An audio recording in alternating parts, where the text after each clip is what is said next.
Welcome to the Explainer. Okay, today we're unpacking a dense but absolutely crucial 2020 Philippines Supreme Court resolution. We're looking at case GR No 246332. Now, this one is fascinating because it pits citizen watchdogs straight against the Commission on Elections, or COMELEC, in a massive legal battle over the actual tech we use to cast our votes. So let's jump right into the fundamental tension at the heart of this entire legal showdown. How exactly do you prove an election is totally fair without violating the secrecy of the ballot? Think about that for a second.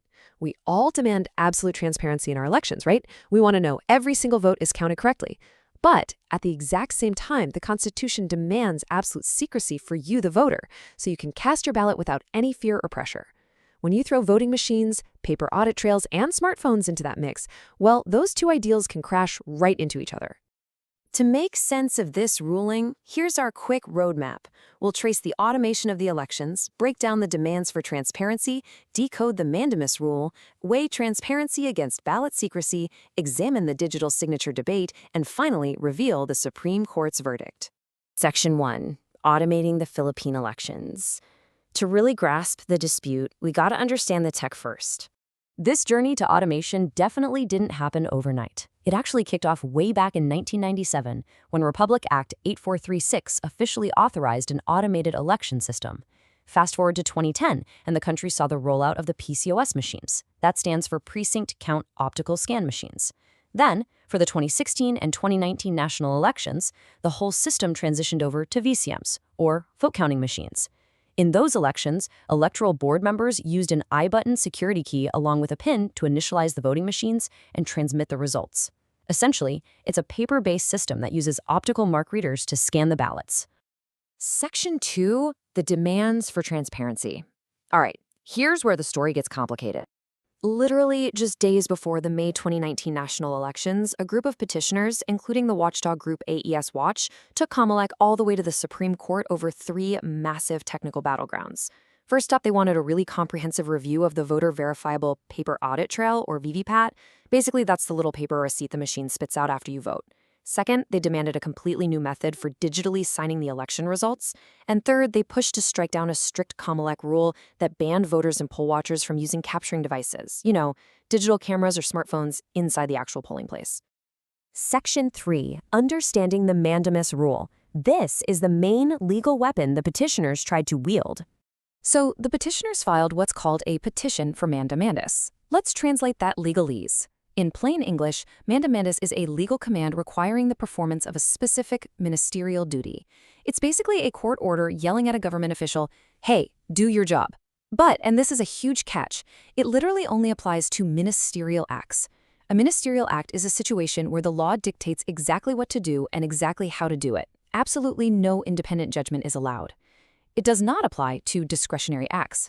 Discretionary means a public official actually has the liberty to decide the absolute best way to implement a rule based on their own expertise and judgment.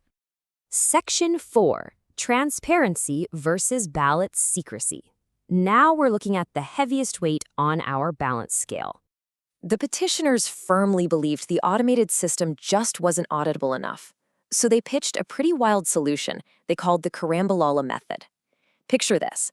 They wanted to take all those VVPAT paper receipts, shuffle them up in a big box, a carambola, and then have volunteers photograph every single individual receipt at the close of the polls to create a massive public audit trail.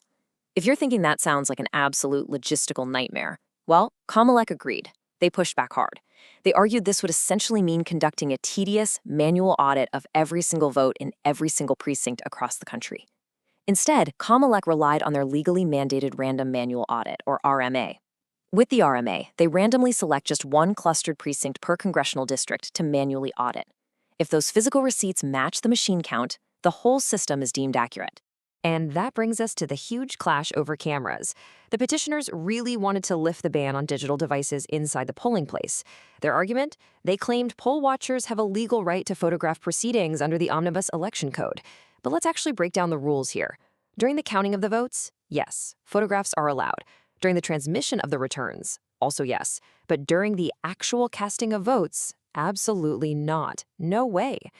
Kamalek argued that if you're allowed to snap a photo of your receipt while voting, you could easily prove who you voted for. And doing that opens the floodgates to vote buying, totally destroying your constitutional right to a secret ballot in the process. Section 5, the digital signature debate. Let's move to the second major technical dispute. The petitioners posed a really fascinating core question here. Is an I-button a real signature? Remember how the Electoral Board members use an I-button and a PIN to authenticate the machine's transmission? Well, the petitioners argued those are just basic machine identifiers and aren't actually personal to the human board members. Because of this, they claim the electronically transmitted results completely lacked the electronic signatures required by law. But the Supreme Court completely disagreed, and they leaned on prior jurisprudence to do it. The court stated that, quote, a machine signature of a PCOS machine may validly be considered the functional equivalent of the aforementioned digital signature. Basically, they explain that complex algorithms generate a private key the moment the Electoral Board uses their I-buttons and pins. That private key then has to perfectly match the public key held by Kamalek. Because that specific process uniquely represents the identity of the person inputting the details, the court ruled it is 100% legally valid and fully complies with the requirement for digital signatures. Section 6. The Supreme Court's verdict. All right, let's see how the court finally dropped the gavel on all of this. So, the Supreme Court ended up completely dismissing the petition based on a multi-pronged rationale. First up, they ruled there was no grave abuse of discretion.